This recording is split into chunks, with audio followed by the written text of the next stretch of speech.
talking about. Hello, everyone. My name is Megan Demore, and I'm here for CBR at New York Comic Con 2018 with the cast of Marvel Rising. Hey. How's your convention so far? Great. It's fantastic. Muy fantástico. So, congratulations are in We order get because it, you you're guys bilingual, you guys had the debut of Secret Warriors like a week ago. I Yep. know, Not crazy even. timing. Exactly we go. What has the fan reaction been like for you guys? They are kind of obsessed with us. It's been wonderful. It's been really cool, actually, to see the reaction of young girls who feel like they, sometimes for the first time, can see themselves in these characters and now want to dress up as them and, you know, be them for Halloween or pretend that they're them when they play at home with their sisters, and they are now reenacting these scenes, you know, and I'm glad that we've created something that's such a positive precedent that these kids can interact in. It's So also been awesome to see parents that have like come up to us and showed us pictures of their kids, you know, excited about the characters and Yeah, or telling like, us how we're much they saying love big it. in. Yeah, it's really sweet and adorable, and to see the parents excited about it too is wonderful. Now, Secret Warriors really felt like the beginning of something new, and we learned just recently that there are, in fact, 2 more shorts coming out, Chasing Ghosts and Heart of Iron. What? Who told you? It's a secret. So, can you talk a little bit about how sort of the dynamic it starts to change for the team in these shorts? I think what the audience will see with these 2 new shorts / specials is just the team trying to figure it out, trying to figure out their chemistry, how their powers can work together for the greater good, and Trying to figure out how to be a team. yeah, An effective team. Because it's hard. finish each other's sentences just like Yeah. that, Like that. like Nice. a team. like that. You got it down. That would have now- been great if we just left you hanging. How to be a team. Listen, okay, that's not teamwork. The thing about Chasing Ghosts and Heart of Iron is that we're bringing new characters into the fold. Now, Yeah. some of you have met Ghost Spider before, but some of you haven't. So can you talk a little bit about how that's going to shake up the dynamic, and maybe specifically how Inferno is going to react to meeting this this new character coming in?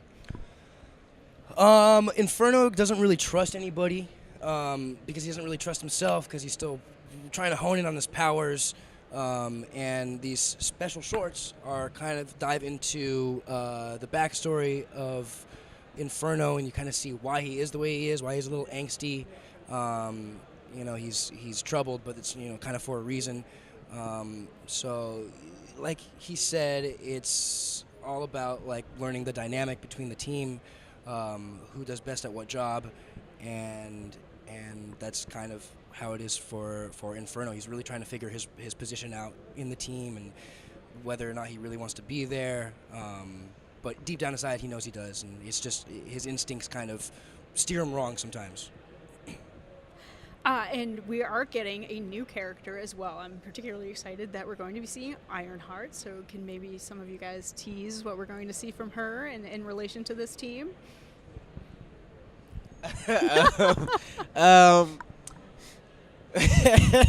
Well, we do have a new cast member, Sophia Wiley from Andy Mack. She Who's amazing. Yeah, she's great. She's incredible. I think She's great. actually involved in the project, she might be the youngest actor, but Yeah. she is such a pro. So Yeah. mature. So great. talented. so great. So I think what you'll see is some things happen, and she may or may not bump into the team. And Okay, we're losing steam. We're losing steam I'm now. just saying, and I'll just leave it at that. Okay. So you kind of touched on it a little bit, but as I understand it, you guys film as an record as an ensemble. Yeah. Try to, Yes. as much as possible. So can you talk a little bit about that experience? Well, that's really, you know, when we can do that, it becomes as close as possible to shooting something like you would on set, where we all know our lines and we get to look into the other character's eyes when we talk to them, and then Out energy each other. Like if Yeah. one person's really going for it, then you're like, I gotta really go for it too. And there's you feed off of each other's energy, which is great. Yeah, and we have such great directors on this project Yeah. who have been able to up our energy even when we're doing it alone and be able to composite these scenes because we all have, such busy schedules and people are flying in and out of town to make this happen. So it's really interesting to see it all come together when we don't get to make it in the same room too. One of my favorite things about Secret Warriors was What is it? the relationship between Miss Marvel and Squirrel Girl, because we really got to see some actual like conflict in their relationship and Yeah. like learning to compromise and come around to each other's points of view. What was your favorite part of playing that relationship out? I actually love when they're getting along and when Squirrel Girl's kind of like talking Miss Marvel into something that she's hesitant to do, because she's such a good hype person. She's so good at making her feel confident and competent. Yeah, she's so encouraging and loving, and it's like anytime Kamala has any little bit of self-doubt, Squirrel Girl's right there pushing her along. You can do it. Come on, let's do it together. And it's just very sweet. It's a very adorable and kind and loving relationship, and it's fun to play that too, because they also have a lot of fun together. And they love being superheroes together. Yeah. And it helps that we like each other. It does help that she's okay Yeah. in real life. I'm Yeah. fine. Now, for some of you, you are kind of originating the live action, well, not live action, but like the off the page embodiment of these characters. Like, I think this is the first time, definitely for Inferno, I think for Patriot and for Ms. Marvel as well. So can you guys talk a little bit about how that kind of changed your approach to this character, these characters you're playing?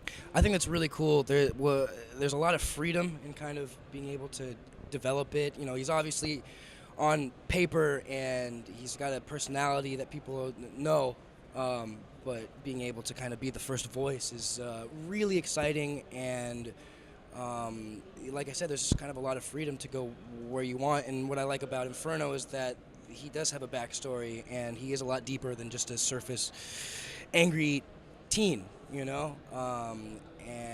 I like being able to kind of put those little vulnerable qualities and nuances into him just through his voice.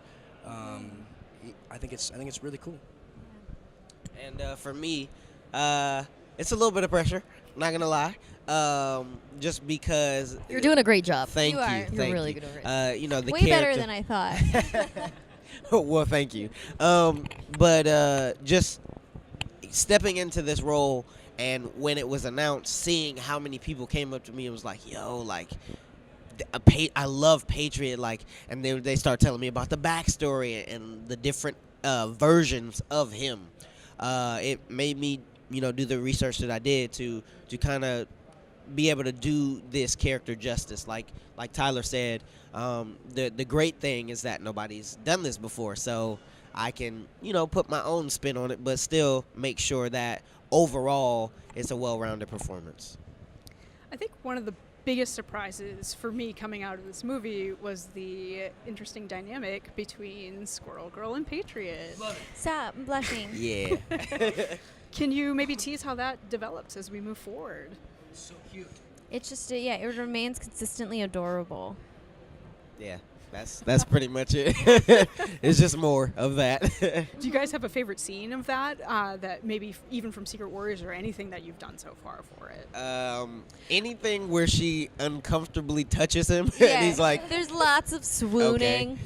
yeah. Yeah, as much as I see Squirrel Girl to be an entirely independent warrior who could make anything happen, it is really cute to see her be soft and sweet around this guy. I think my favorite scene is where they're hugging. I think this is right after the announcement that they're the team now, and Tippy's like, get your faces away from each other. I think that's my favorite scene. Inferno is really a loner in regards, everybody else seems to have connections to one another. Are we going to see him sort of find a connection to this team, or a person in particular? I think so, yeah. You definitely kind of see him really start to get connected with the team and start to bring his walls down, and accept that he is a part of something, because he hasn't really been a part of anything. He's a loner, and it kind of accepts that and almost wants to be, it feels comfortable to be in that dark kind of loner state. Kamala's shown him a lot of friendship Compassion. and acceptance and non-judgmental, which I don't think he's really experienced before from somebody else. So maybe they'll hook up. Maybe Patriot and Inferno will hook up one day. I don't know. Anything could happen. Maybe Good. Tippy and I will. You never know. You never know. Anything's possible. Anything's possible. And to close out, I would like all of you to tell me your favorite part of the characters that you are playing. I think my favorite part about my character is that dudes can kind of look up to him and get rid of that macho mentality that they have, because he is definitely an angry teen, but he's vulnerable and honest about it, and I think it'd be a lot of girls can take away from the strong female leads, but also a lot of little dudes can take away from like my character and just not have to be so macho. Get rid of that shit. If that makes any sense. I would say dedication is dedication, and I admire him being a stickler for the rules. That's something that I don't do. I'd like to do a little more, have a little balance. But definitely his dedication, being in Captain America's shadow, having that chip on his shoulder forces him to work like 10 times harder. So I admire that about him as well.